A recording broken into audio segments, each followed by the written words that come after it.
All right, hello, my friends. It is Sunday, November 24th, 2024, and this is a daily brief. There are 1,020 Russians off the battlefield today. That's a fairly low number for the recent days. It was down to 1,050 or something like that, 1,040 just a couple of days ago, but those were the lowest numbers that I've seen in weeks. 4 tanks, 17 armored fighting vehicles, 5 artillery systems, 14 vehicles, and fuel tanks off the battlefield. If we look at Andrew Perpetua's numbers for yesterday and the day before, it's about 2 to 1 on each of those days. Okay. Ukrainian Air Force reported a drone attack last night. Out of 73 drones, 69 were taken down, 50 by air defense, 19 by electronic warfare. So it's almost comforting to see large number of drones because then you can see that they're not saving up for a rainy day. Zelensky, Russia used over 800 aerial bombs, 460 drones, 20 missiles in 1 week.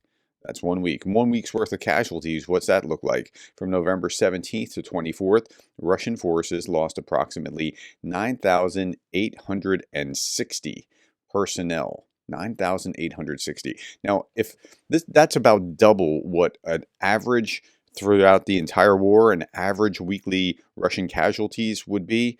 It would have been about 5,000 on average throughout the entire war weekly.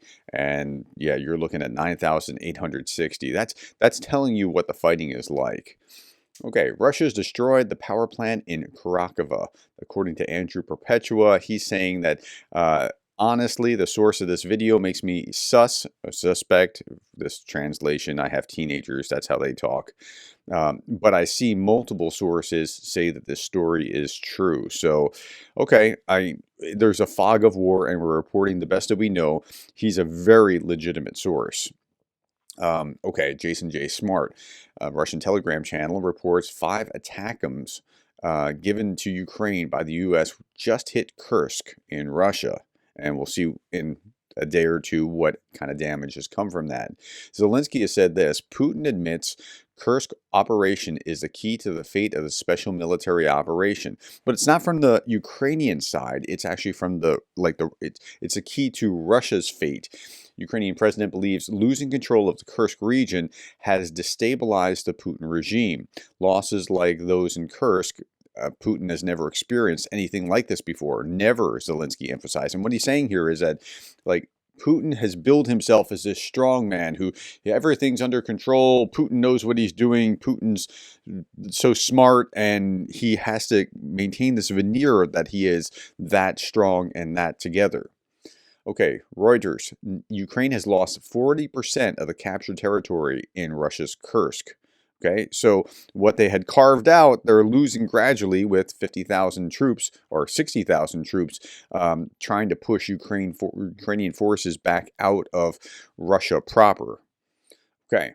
S-400 radar was hit in Kursk. Russians are blind from now on.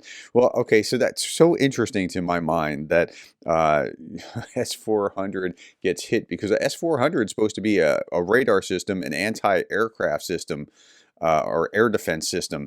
Ukrainian forces took out another Russian S-400 missile system last night in Russia's Kursk region, the general staff reported. Imagine being these countries that actually spend billions buying these S-400 systems so easily taken out with any Western missiles. Like, that's a really good point. Meanwhile, North Korea is getting air defense. Russia has provided North Korea with anti-aircraft missiles and air defense systems in exchange for sending North Korean soldiers to support Russia in the war against Ukraine. I wonder if they're in North Korea going, I hope they're not S-400s that we're getting in exchange because those aren't working out so hot.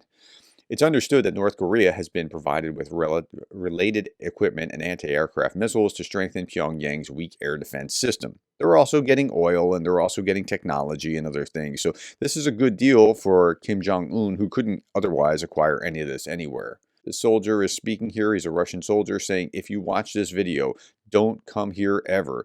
Don't look for happiness here.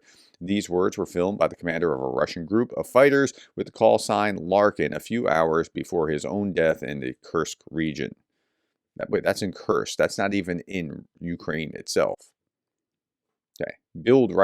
Bild is a German newspaper, writes that despite promises, Germany has delivered to Ukraine only 26 MRAP out of the promised 400. This is only 6.5% of the total amount of equipment that Kyiv expected to receive by the end of the year. Now, that's 6.5%, I believe, of the MRAPs, not out of total equipment that they're sending, but still, they kind of need it. Okay. Russian Ministry of Defense likely attempted to cover up a recent removal of the acting commander of the Southern Military District, Colonel General Anishkin, following widespread accusations within the Russian information space that Anishkin subordinates submitted false frontline reports to superiors. Now, I was going to talk about this, and it's one of those things. Okay, let me back up. You wouldn't believe exactly how much information I sift through and then I don't actually provide to you on a daily basis. I'm providing you this, and what you're seeing is the final cut. But like so much of this just doesn't even get into my consideration. And then some, like this article. Okay, so what happened with this guy was that his subordinates were sending these reports up the chain saying, we took this ground, we took that ground, we took this, because they're all looking good for that. But then on the basis of these falsified documents, the Russians then send soldiers to go into what they think is cleared land, and there are Ukrainians there, and they get decimated.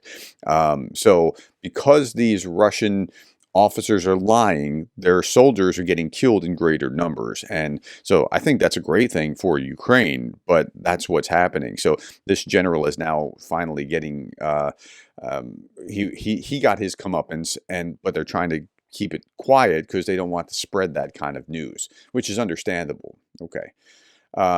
Next, Russia tries to take down Ukraine's energy grid with relentless missile and drone attacks. The U.S., through USAID, delivered 12 transformers to frontline distribution operators. These transformers will provide reliable electricity for 45,000 plus frontline residents. Okay, 1, that's nothing. 2, thank you. I mean, that's a good idea. But 3, if you just provided the missile defense, this wouldn't have happened. And so, okay, at any rate, next, this is it. China, Russia, Iran, North Korea are working effectively together. What has happened is that they have perceived the U.S. to be weak and that we have lost the political will to confront them, says General Jack Keane. That's spot on. That's exactly what Anna from Ukraine said yesterday. I posted this video. Ukrainians are not afraid. I initially titled it something different, and it's only gotten 13,000 views, I think, because in the initial title, like people were like, "Well, what's that?" The initial title was the Russia, because that's what Anna called it. She said the Russia, Iran, North Korea, China war. We should call it what it is. And instead of calling it the Ukrainian war, as if Ukraine somehow started it or something along those lines. That's right. That's exactly right. I think because of my mistitle, people didn't go to it. But the whole video was just so optimistic that I'm just like, okay, I retitled it Reasons for Realistic Optimism, because that's essentially what they came up with, other than that, what I just described. And please go watch that if you're a fan of either Anna or Starsky or both. Okay, now I talk about drones quite a bit. I'm fascinated by these. Drones are the future. Why Ukraine is establishing unmanned forces across its defense sector and what the United States can learn from it. The United States better be paying attention, because like drone warfare, as Sergei Sumaleny is talking about here, is drone warfare turns into real 3D chess. Here's just a little clip of drone on drone attack, and you know how I am about this kind of thing. Bam. Look at that. Okay, now it gets even better than that. Russian propaganda TG channel describes a dire situation at the front, where Russian soldiers die in huge numbers on Ukrainian FPV drones. He attributes 90% of Russia's failed assaults to FPVs. Now, again, I think he's ballparking. This is not statistical academic studies of 90%, but still 90%. That's something. Modern technologies help us destroy the occupiers even more effectively. Here's a drone carrying drones. I think they can carry like 6 or 8 of these at a time and then deploy them where they need to go. That extends their range and ability, and that's pretty significant. Okay, some people aren't going to like this because Elon Musk posted it, but these are drones up in the sky. While some idiots are still building manned fighter jets like the F-35, this is terrifying. These are drones. That's not made up. It's not AI. That's drones up in the sky creating a grid. They can be controlled like this. It's just phenomenal to see what drones can actually do.